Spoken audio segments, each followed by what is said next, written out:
Hi front, ഒരു വീഡിയോയിലേക്ക് എല്ലാവർക്കും സ്വാഗതം. നമുക്ക് ഇന്ന് മൂന്നാർ ട്രിപ്പിൻ്റെ ബാക്കി കുറച്ച് വീഡിയോ ആണ്. ഇതിനകത്ത് റോസ് ഗാർഡനിൽ ഞങ്ങൾ പോയതിൻ്റെ ഒരു ചെറിയ വീഡിയോ ആണ്. വെറൈറ്റി ആയിട്ടുള്ള ചെടികളും പൂക്കളും ഒക്കെ ഇവിടെ കാണാൻ പറ്റി. അങ്ങനെ നല്ലൊരു എക്സ്പീരിയൻസ് ആയിരുന്നു. ഇവിടെ നമുക്ക് കയറുന്നതിന് ടിക്കറ്റ് ഉണ്ട്. വലിയവർക്ക് 60 രൂപയും കൊച്ചു പിള്ളേർക്ക് 30 രൂപയാണ്. അവിടെ ഒരു അമ്പൽക്കുളം കണ്ടു, നല്ല ഭംഗിയുണ്ടായിരുന്നു. ഒരു പ്രതിമയൊക്കെ ആയിട്ട് നിൽക്കുന്നത് കണ്ടു. പിന്നെ കുറേ ഓർക്കിഡും പേരറിയാത്ത കുറേ ചെടികളും ഒക്കെ ഉണ്ടായിരുന്നു.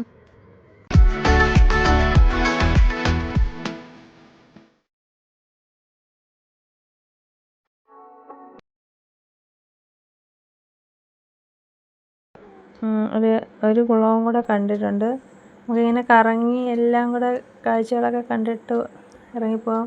ചെടിയെല്ലാം നല്ല വൃത്തിയായിട്ട് വെട്ടി നിർത്തിയിട്ടുണ്ട്. നല്ല വെയിലുള്ളത് കൊണ്ട് പൂക്കളൊക്കെ ഒരുവിധമൊക്കെ വാടി നിൽക്കുമായിരുന്നു. തണുപ്പ് വൈകുന്നേരങ്ങളിലും രാവിലെ മാത്രമേ ഉള്ളൂ തണുപ്പ്. ഉച്ച സമയത്തൊക്കെ നല്ല ചൂട് തന്നെയാണ്. എന്നാലും ക്ലൈമറ്റിന് നല്ലൊരു തണുപ്പ് പോലത്തെ ക്ലൈമറ്റ്. നമുക്കവിടെ പോകുമ്പം ചൂടൊന്നും അനുഭവപ്പെടത്തില്ല. സീസണായി വരുന്നതേ ഉള്ളൂ. നവംബർ ഡിസംബർ സമയത്താണ് കൂടുതലും ഈ തണുപ്പ് സീസൺ ഫുൾ ടൈം വരുന്നത്. അങ്ങനെ പോകുന്ന വഴിക്ക് നമ്മൾ കുതിരയൊക്കെ കണ്ട് അങ്ങനെ അതിൻ്റെയൊക്കെ വീഡിയോ എടുത്തു. അങ്ങനെ നമ്മൾ തേയിലത്തോട്ടത്തിൻ്റെ നടുക്കൂടെ പോകുമ്പോൾ ഉള്ളൊരു നല്ലൊരു എക്സ്പീരിയൻസ് ആണ് ഈ മൂന്നാർ ട്രിപ്പ്. ഞാൻ ആദ്യമായിട്ടാണ് മൂന്നാർ പോകുന്നത്. കൊടൈക്കനാലും വാഗമണ്ണും ഒക്കെ പോയിട്ടുണ്ട്. മാട്ടുപ്പെട്ടി ഡാമിൻ്റെ അവിടെ എത്തിയപ്പോഴത്തേക്കിന് നല്ലൊരു ട്രാഫിക് ബ്ലോക്ക് ഉണ്ടായിരുന്നു. ഒരു അരമണിക്കൂറോളം ഞങ്ങൾ വെയിറ്റ് ചെയ്തു. ആ സമയത്ത് അവിടെ ചോളം വയ്ക്കുന്നുണ്ടായിരുന്നു.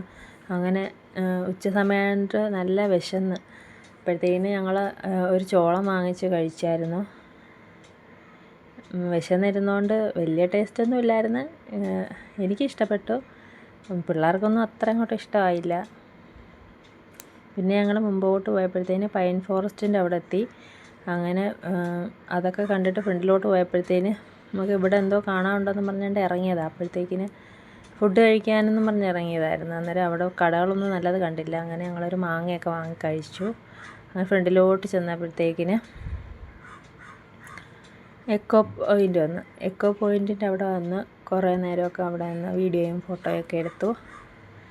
അതിൻ്റെ സൗണ്ട് ഞാൻ മ്യൂട്ടാക്കുന്നില്ല.